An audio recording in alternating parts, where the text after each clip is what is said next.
Ya. Buen día, mi nombre es María Jacqueline Ramos Cuadros, soy estudiante de Psicología de la UNAD, del CEAL de Sogamoso. Este es el curso de Construcción de Subjetividades y yo pertenezco al grupo 44.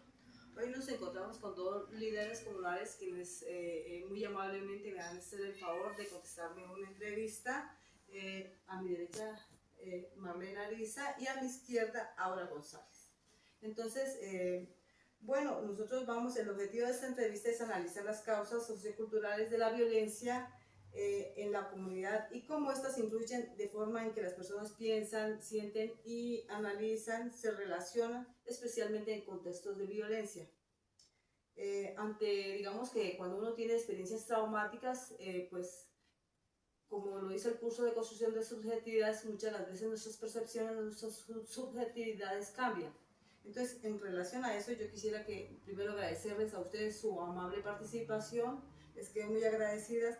Y segundo, para comenzar, me gustaría que pudiéramos hablar un poco sobre sus experiencias o percepción frente a situaciones de violencia en su entorno. ¿Cómo su merced ha visto, cómo ha visto esos procesos de violencia? ¿Cómo le parece, no? Pues los procesos de violencia en estos tiempos, ¿no? Hablando en este tiempo. Sí, señora. Pues son como el rezago de un caminar, de una violencia sembrada de mucho tiempo atrás. ¿En qué ha repercutido, por ejemplo, en la sociedad? En que ya el entorno de cualquier familia se desestabilizó. ¿Por qué? Por el miedo, porque la violencia trae miedo, trae temor. Entonces ya no es los tiempos de antes que uno salía a la calle tranquilo, uno iba al supermercado, bajaba, iba a la iglesia, no había necesidad ni siquiera ir a llevar a los niños al colegio porque ellos ya se capacitaban para ellos solitos y uno sabía que no pasaba nada porque no había violencia. Hoy en día ya la violencia es tanta de que ya raptan los niños, entonces ya el niño necesita el acompañante, necesita quien lo lleve al colegio, necesita que esté pendiente entre todos y es un menor de edad. Sí. Entonces la inseguridad ya se está sembrando desde la escolaridad en adelante. Sí. El niño ya va creciendo con ese miedo, con ese temor, ya sabe de que tiene que mirar para allá, tiene que mirar, vive como asustado, sí, mira claro, para sí, allá. Señor.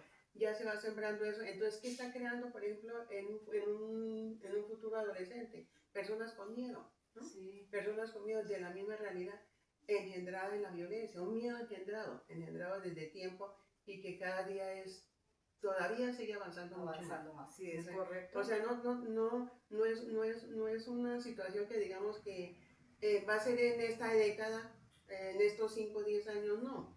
No, porque realmente no se le ve una solución pronta, de pronto a futuro. Sí, no, claro, sé. sí. Pero en este momento sí está muy estancada. Bueno, de hecho la violencia llegó y se quedó. Se implantó. Sí, la violencia llegó y se quedó. Se quedó. Gracias por compartirnos su pensamiento. Bueno, quisiera preguntarle ahorita, ¿qué factores sociales, familiares o culturales considera que influyeron en la aparición de la violencia que vivió o presenció? ¿Qué factores, como qué cosas inician, como qué es lo más relevante que le parece a su merced? La agresividad. La agresividad. La violencia familiar. Y la violencia familiar, sí. Pero que están grabando yo, ¿no? Sí, señora. Bueno, sí, es correcto. Entonces, ¿qué aspectos de la sociedad, la cultura o la economía creen que han permitido que la violencia surja o continúe en su comunidad? En la economía, por ejemplo, claro que sí. Por ejemplo, en la economía igual, estancada porque ya vayámonos directamente al campo, la parte agrícola. Ya el campesino que saca sus productos, por ejemplo, de la ciudad, ya se ve expuesto a la extorsión. Sí, claro. Sí. Ya hay extorsión, entonces ya no hay la libertad de ir a llevar sus productos, entre todo, y siempre la violencia de grupos armados y esos cae sobre ellos. ¿Por qué? Porque son como la fuente de dinero que va y viene, ¿no? Entonces siempre va a ser el campesino el primero extorsionado ahí. Y por ende, entonces el producto y la economía más cara, ya no llegan productos a la ciudad, ya todo el mundo es con miedo. Y hoy en día se está viendo que el mismo campesino o ellos toman retaliación ellos mismos. ¿Por qué? Porque ven que no hay una sociedad que los protege. Se han dado casos en que un conductor llegaron y lo atracaron y él sacó y mató sea guerrillero, sea paramilitar, o sea atracador, llegó y lo mató ahí ¿Por qué? Porque la misma situación social exige que ellos aprendan a defenderse. Sí. Pues sí, lo que pasa es que ya en estos tiempos, digamos que se va normalizando la violencia, ¿no? Uno vive inmerso en la violencia, entonces al principio de pronto se asombra y, ¿cierto? Toma Y uno como, prevenido. claro, Sí, sí, señor. sí, entonces al principio de pronto como que hay cosas que hacer, la gente se une, la sociedad, todo. Después, pues digamos que ya la gente normaliza, ya les parece Sí. lo que pasa en los sitios de pronto del conflicto armado, ¿cierto? Y es normal.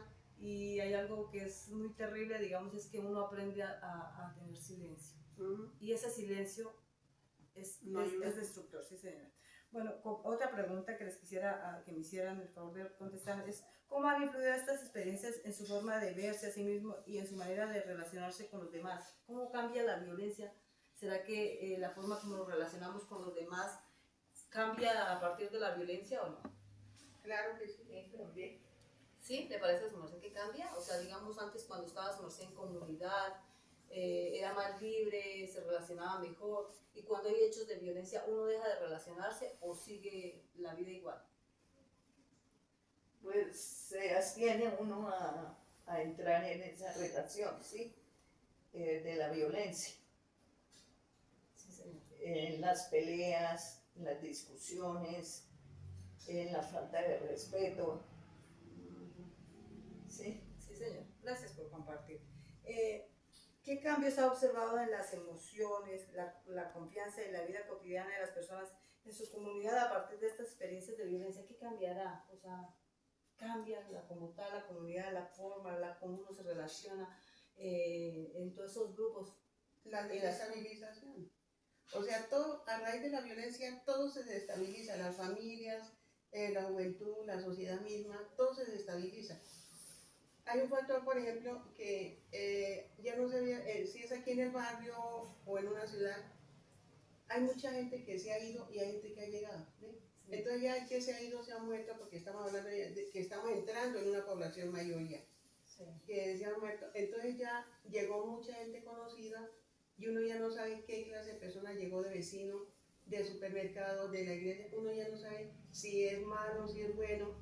Ya no hay la confianza en ese entorno en el que uno llegaba libre y llegaba buenos días, buenas tardes, sin importar quién era. Ahora no, uno llega, es como que mirando, ay Dios mío, ¿y ahora quién será ese? ¿Qué les cuento? De pronto, por ejemplo, yo viví mucho tiempo en lo que se llama las conocidas zonas rojas, ¿cierto? Donde el conflicto armado es, como dicen, el pan de cada día. Sí.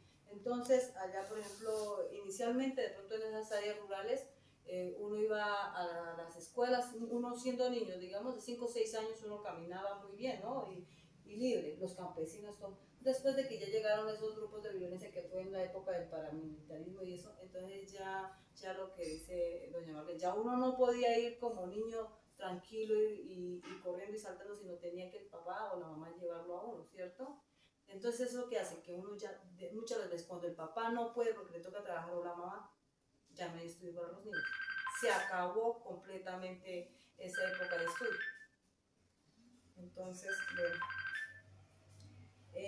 bueno, yo que les digo,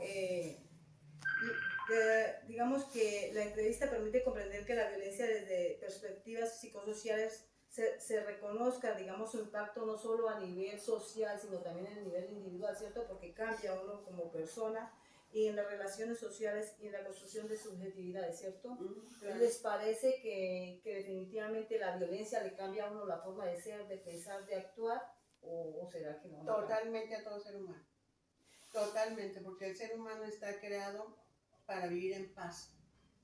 En paz desde niño se adquiere una paz. Por ejemplo, comparemos un sitio como una ciudad donde hay violencia, donde hay paramilitarismo, donde hay guerrilla, ahí eso trae droga, la desestabilización del niño. Comparémosla, por ejemplo, con un sitio en una vereda, en un pueblo, donde es limpio todavía, que no ha llegado guerrilla. Son niños sanos, son niños seguros, son adolescentes sanos, son adolescentes seguros, son profesionales sanos, profesionales seguros.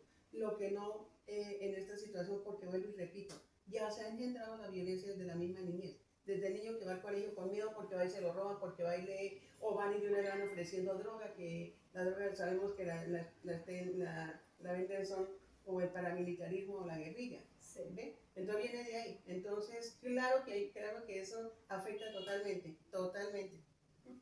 Se logra con ayuda hoy en día, hay mucha ayuda, por ejemplo, la carrera que ustedes ejercen, la psicología, Sí, señora. que ya es como un arma para un niño, un adolescente, tener un psicólogo en un colegio que lo afianza, lo ayuda a crecer, ¿cierto? También por ahí derecho a enfrentarse a la vida con toda esa violencia de la que estamos hablando, ¿no?